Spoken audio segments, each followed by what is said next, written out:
Countless elements of Fallout 1's design would go on to become mainstays of the franchise. Everything from Deathclaws, vaults, super mutants, chems, ghouls, the list goes on and on. However, one of the game's systems would never make a return and remains largely forgotten today. Tell Me About is a dialogue system where pre-made dialogue options disappear, and a text prompt is opened. If the player types in the correct keyword, the NPC will say a corresponding line of dialogue. At first glance, the system appears almost pointless, and in many cases it is, but it does contain some fascinating information you'll never hear otherwise. For example, if you ask Seth about Ian in traditional dialogue, he refers to him as a brave fighter who battles the rad scorpions threatening the village. However, if you ask him in Tell Me About, he says, "Between me and you, he couldn't guard a fruit if it was nailed to his leg." Many characters suggest that Tandy and Seth are a couple, with Seth stating that his girl was taken and Razlo mentioning that they might have gotten married. But asking Tandy about it in TMA results in a comically different response. Seth's the captain of the guards. My father tried to set us up once, but he is not my type. When asked about caravans, Ian will tell you about how he worked for Crimson Caravan, something he never talks about otherwise. Tycho will mention that Necropolis was originally the town of Bakersfield, something that again isn't mentioned anywhere else outside of the Fallout Bible. Killian will tease the final act of the game very early on when asked about Strange. Now there's some rumors coming up from the hub. Caravans disappearing, people being butchered, even some talk of big green monsters who eat human flesh. All sorts of weird stuff. In other cases, it reveals how well informed certain characters are, like how Butch Harris knows just about every major NPC in the game. What do you want with them wackos? Jeez, all that peace preaching and tree hugging makes me sick. Nearly all of Loxley's lines are very interesting, and a lot of care was put into their writing. About 3 years ago, one of the merchants went way down south looking for other towns. He came back all hair and teeth falling out, babbling about some huge span of radiation. Who knows, maybe something special down there before the war. If you ask Decker about his nightclub, he reveals it was inspired by his mother. My mother, finest woman I've ever known, gave me the idea for this. The finest entertainment establishment in all the hub. He also shares that Sheriff Green's dad apparently worked for him. He's the head of the police. Nice guy if you like the straight arrow honest type. Not like his father.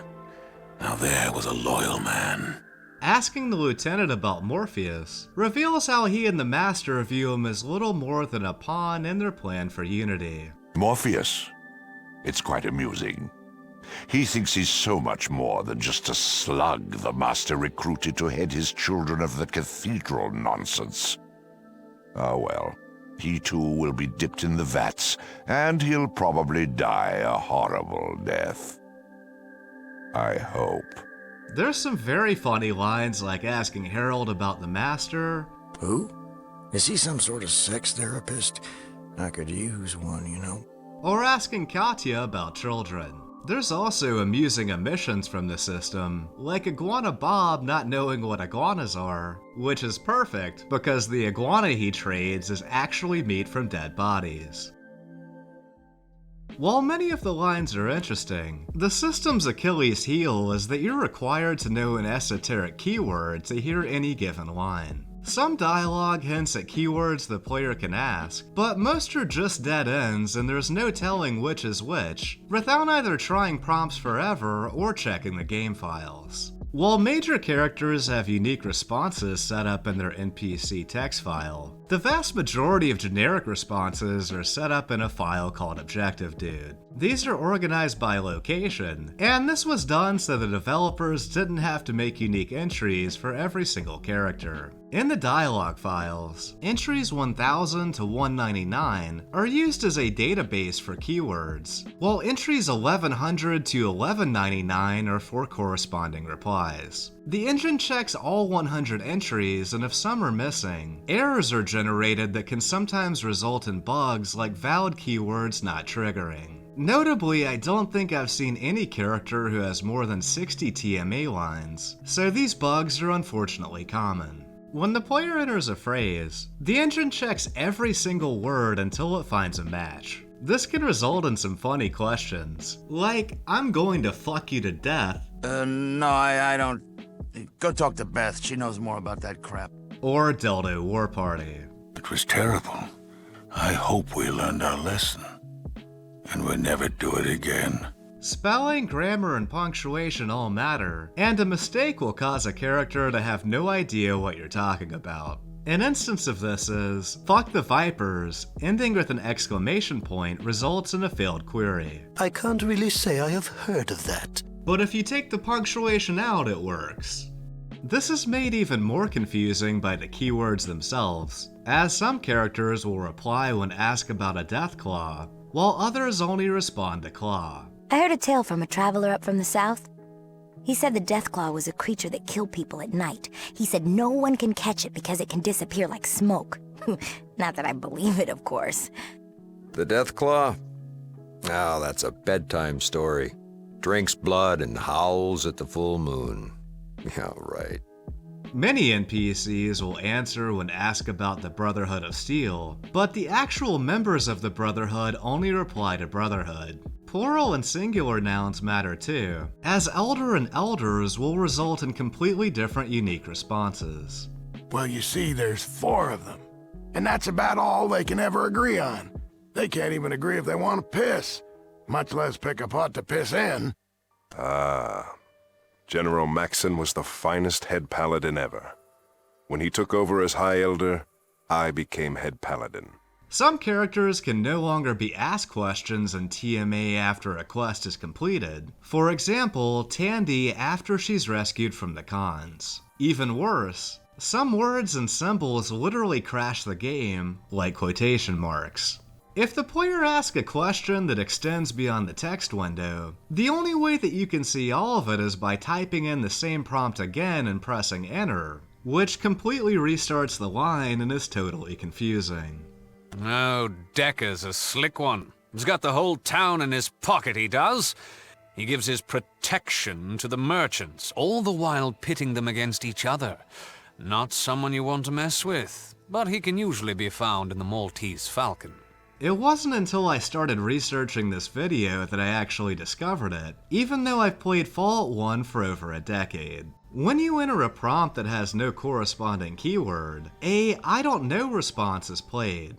You don't need to concern yourself with that. Strangely, pretty much every character has pointless keywords set up that trigger a "I don't know" response, as if the player had typed in a word that isn't covered. I'm not sure why these were set up, as they'd have the same reply even if they weren't. There are also many remnants of cut content in the system, much of which suggests it was abandoned halfway through development and was never updated after major changes were made later on. For example, you can still ask Aradesh and Killian about a cut gang of raiders called the Vipers. The Vipers are a crazy bunch from up north. They worship snakes or something. Yes, the cons are nastier than the Vipers, let me tell you. Or Killian stating that the casino is at the settlement's entrance, even though it's nowhere near the entrance, revealing its location was altered during production. Gizmo's is the casino by the entrance. I'm surprised you didn't notice it on your way in. You can usually smell the place for miles. But hey, it brings in the tourists. Aradesh and Tandy still have lines where they mention a cut character named Agatha, who was intended to appear in Shady Sands. Agatha would know more than I. A wonderful woman. She just celebrated her 60th birthday. She spends much time with Raslo, talking his ear off with a veritable treasure trove of stories. Agatha's the oldest one here. We all love her, especially her stories. Go by and see her if you want a good yarn. It appears that Agatha might have been a psyker, as her unused dialogue suggests that she psychically knew Tandy was kidnapped, even though she didn't witness the event. Aradesh has a keyword for station or tower and still mentions a guardhouse. A fine young man, Seth. Captain of our guards. He is likely to be at the guardhouse. You will find it at the front of town. Seth will likely be there. Of course, there isn't a guardhouse or tower at the entrance of the village, implying that some kind of structure was planned but also cut. Some areas that don't even have an option for Tell Me About are still mentioned in the Objective Dude file, like the Glow, potentially implying they wanted to add them to other locations and simply didn't have time. The LA Boneyard had a unique take on TMA, where characters are broken down into ranks of knowledge. People who know nothing, people who know something, and people who know more than something but less than everything. If you ask an Adatum citizen who knows nothing about the followers of the apocalypse, they tell you they live north of here. People who know more than something would be more useful relaying that the followers are a learned and peaceful people. They live in an old library north of here. When asking a rank 1 character about the Boneyard, they'd reply, "This is the Boneyard." While a rank 3 NPC would state, "This is the heart of the Angels' Boneyard, named for the old city of Los Angeles, and for the skeletons of the dead that littered this place after the bomb." A significant amount of effort was put into this system, as each topic has 3 separate replies, and each major faction has unique versions of each topic. But the entire system was scrapped, and NPCs only draw from the list for people who know nothing, even the leaders of each faction. Nicole and Loxley still have quite a few cut lines talking about a cut gang called the Rippers, who were originally intended to appear in the Boneyard. Well, the Boneyard is pretty scarce, as you can see. Adatum is to the west. The Children of the Cathedral are to the north. I wouldn't advise going too far south into the city, though. The Rippers and the Blades have made it into a battlefield. They war with the Blades down south. The Rippers are the most ruthless gang in the Boneyard. When we sent people to convert them, the only thing we got back were their heads. The Blades fight the Rippers down south. They're the most agreeable of the two gangs, though that's not saying much. We've converted a few of them. They showed up around the same time we did, but no one knows how they came about. We've heard rumors that their leader, Morpheus, was part of the Rippers before he was enlightened by their dark god. Need to be a bit careful there. The Rippers and the Blades like to carve you up just for fun, while the town there, Adatum, just tries to stay alive. If you find yourself traipsing around there and happen on the Blades, make sure to say cheers to Razor for me. Thinking of her brings back memories, it does. When the Rippers were cut, the map they once appeared in the Boneyard was recycled and populated by Deathclaws. This made all of the TMA lines where characters don't believe Deathclaws are real make much less sense. Myths and legends. The Deathclaw is supposedly a ghost or something. No, just another stupid rumor. Some people say it's a huge fanged monster, and others say it's a vampire.